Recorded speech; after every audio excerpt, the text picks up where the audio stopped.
Welcome to today's tutorial on Python for classification using the Iris dataset. I'll be showing us the iris flower. For those of us that hasn't seen an iris flower before, it's an iris flower. Also get to know more about our dataset, which is the iris flower dataset, by clicking on that link. It takes us to the web page here where we get to see more about the iris flower dataset. So our time, going back into our notebook, we actually can get to import our libraries, such as the NumPy, the pandas, and the Xgboost, which is a gradient boosted decision tree algorithm.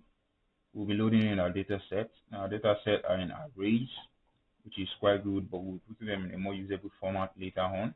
You could also get a description of our data set using the DSCR string here, which I believe is described. So we get the statistics of our data set 0.94, 0.9565. These are just correlation values, which we'll get to interpret more later on in our notebook. Now, why is this a classification problem? This is a classification problem because you're trying to gather the features of a particular species of class, which you don't know yet. But you're just trying to gather these features and then predict the class to know if that class is right or wrong. So this is a classification problem. Now, we'll put our data set in a data frame, which is what we have here. You can actually view the size of our data set, which is about 150 rows and 5 columns. It isn't too large a data set. Now we can actually view the columns in our data set, the separ length, the separ width, the peta width, and also the species, which is the target variable. We could also explore our data set more. Now this is talking about the target variables, the classes, which is class 0, class 1, and class 2, which are the class distribution. Now this is telling us the number, which is about 50. We have 50 for the first class, 50 for the second one, and 50 for the third class. So this is a very well balanced target variable, which will actually help our data set. So it is more of a balanced data set. We could also check the correlation matrix, but this doesn't really make sense because they are all figures, which is quite good, but most people don't understand this when it's seen this way.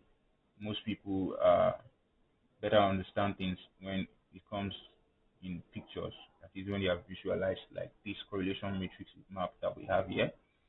Now you could see the peta width and the peta length, about 0.96 correlation value, which is what we saw earlier on in our description of our data set. So we could also actually check out for outliers in our data set using the box plot. Now we could see these are outliers of low values, too low a value 2.0 within that range, and then too high of a value greater than 4.0.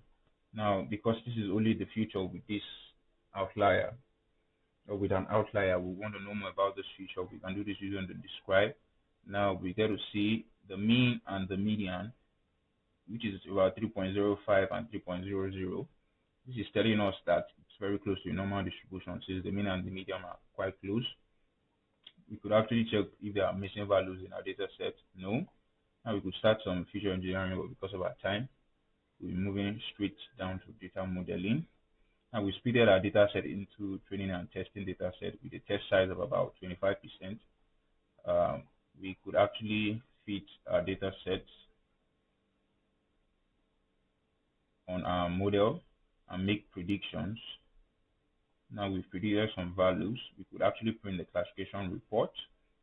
F1 score, when you had this up 1.0, 0.97, 0.95, to give you an accuracy of about 0.97.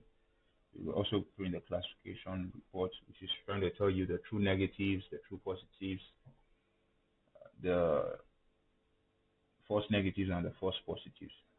Thank you.